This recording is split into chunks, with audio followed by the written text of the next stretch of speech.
Bonjour, je suis Caro Tricotte, votre coach crochet. Aujourd'hui, je vais vous apprendre un point qui est un point de base du crochet. Je vais vous montrer comment réaliser une maille en l'air.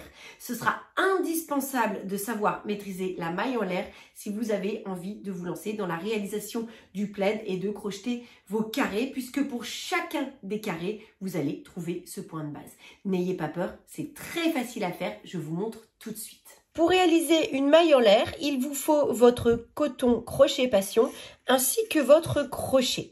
Positionnez la pelote comme ceci et prenez le fil avec le bout du fil comme cela.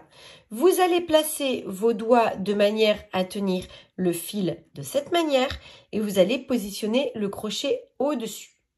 Vous allez faire un mouvement comme ça avec le crochet et ensuite vous allez prendre le fil qui mène à la pelote, le passer au-dessus du crochet et tirer.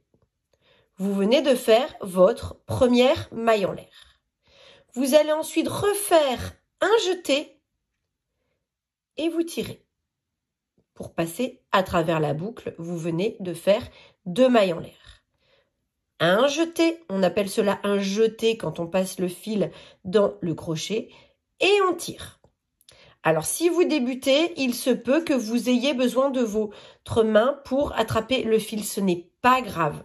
Le tout, c'est de vous familiariser avec le geste. Vous tirez.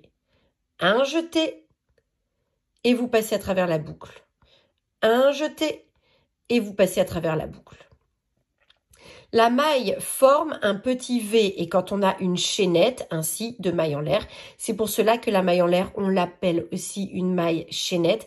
Eh bien, il suffit de compter les petits V pour voir le nombre de mailles que l'on a dans la chaînette. Donc, on ne compte jamais la boucle qui est sur le crochet, ce n'est pas une maille. Ici, vous avez 1, 2, 3, 4, 5 et 6 petits V. Vous avez crocheté 6 mailles en l'air. Vous avez désormais toutes les cartes en main pour réaliser facilement une maille en l'air.